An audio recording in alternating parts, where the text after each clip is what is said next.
Hello, ಇದು ಅಮಾವಾಸ್ಯೆ ದಿವ್ಸನ log. ನನ್ನ ಮಗಳೆಲ್ಲ ದೇವ್ರ ತಿಕ್ಕಿ ಹೋಗಿದ್ಲ. ಮರನೇ ದಿವ್ಸ ಮಮ್ಮಿ ಒಬ್ಬರ ಆಕಾರ ಪೂಜೆ ಮಾಡ್ಕೊಂಡು ಅಡುಗೆ ಮಾಡ್ಕೊಳ್ಳೋದು ಆಕೈತಿ ಅಂಥೇಳಿ. ಆದ್ರೆ ಗ್ರಹಣ ಆಯ್ತು ಅಂದಿದ್ದಕ್ಕೆ ಸಂಜೆಕನ ಮತ್ತೊಮ್ಮೆಲ್ಲ ಫ್ರೆಶ್ ಅಪ್ ಆಗಿ ಮನೆ ಕ್ಲೀನ್ ಮಾಡ್ಕೊಂಡು ಪೂಜೆ ಮಾಡತ್ತಿದ್ದೆ ನಾನು ಬೇಗ ಬೇಗ.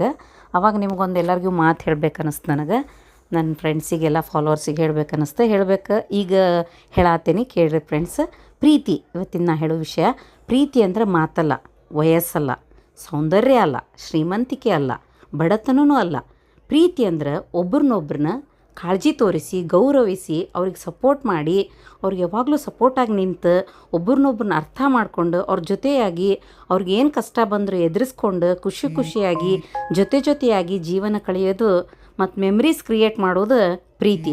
ಸೊ ಎಲ್ಲರ ಜೊತೆಯಾಗಿ ಪ್ರೀತಿಯಿಂದ ಖುಷಿಯಾಗಿ ಇದ್ಕೊಂಡು ವಿಶ್ವಾಸದಿಂದ ಇರೋಕೆ ಕಲೀರಿ. ಅಂದ್ರನ ಮದುವೆ ಸಕ್ಸಸ್ ಆಗ್ತೈತಿ ಅಂತ ಹೇಳಕ್ಕೆ ಇಷ್ಟಪಡ್ತೀನಿ ಫ್ರೆಂಡ್ಸ್. ನನ್ನ ಮಗ ಗಾಡಿ ತೊಳೆದು ಪೂಜೆ ಮಾಡಿದ. ನನ್ನ ಮಗಳು ಬದ್ನಿಕಾಯಿ ಪಲ್ಯ ಸ್ವೀಟ್ ಅಡುಗೆಗೆ ದೇವ್ರಿಗೆ ಏನು ಬೇಕದು ಅಡುಗೆ ರೆಡಿ ಮಾಡಿದ್ಲು.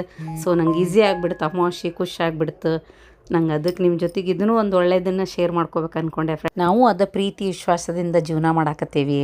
ಅದ್ರ ಸಂಬಂಧ ನಿಮಗೂ ನನ್ನ ಫ್ರೆಂಡ್ಸಿಗೆಲ್ಲ ಫಾಲೋವರ್ಸಿಗೆ ಹೇಳಿದ್ರೆ ಅದು ಶೇರ್ ಮಾಡ್ಕೊಂಡ್ರೆ ಅಂತ ಹೇಳತ್ತೀನಿ. ನೀವು ಹಿಂಗೆ ಇರೋಕೆ ಪ್ರಯತ್ನ ಮಾಡಿ. ನಾವು ಹಂಗಿರೋದಕ್ಕೇ ಭಾಳ ಚಂದ ನಡೆದೈತಿ ಜೀವನ.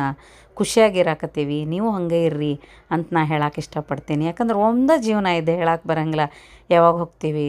ಶಿವಪ್ಪ ಕರೆದು ಬಿಟ್ರೆ ಹೋಗ್ಬೇಕು. ಅಲ್ಲಿ ಮಟ್ಟ ಚೆಂದಾಗಿರೋನು ಫ್ರೆಂಡ್ಸ್. ಪ್ರೀತಿ ಹಂಚ್ಕೊಳ್ಳೋಣ. ಪ್ರೀತಿ ಎಷ್ಟು ಹಂಚ್ತೀವಿ ಅದು ಜಾಸ್ತಿ ಪ್ರೀತಿ ಬೆಳ್ಕೊಂತ ಹೋಗ್ಬಿಡ್ತೈತಿ. ನೋಡಿರಿ, ನನ್ನ ಮಗಳು ಚೆನ್ನಾಗಿ ಅಡುಗೆ ಮಾಡಿದ್ಲು, ನಮ್ಮ ಅಮಾವಾಸ್ಯೆ ಈಸಿ ಆಗಿಬಿಡ್ತು, ನನ್ನ ಮಗ ಗಾಡಿ ಪೂಜೆ ಮಾಡಿದ. ಹಿಂಗಿತ್ತು ನಮ್ಮ ವ್ಲಾಗ್. ಲೈಕ್ ಮಾಡಿ, ಫಾಲೋ ಮಾಡಿ ಫ್ರೆಂಡ್ಸ್. Thank you.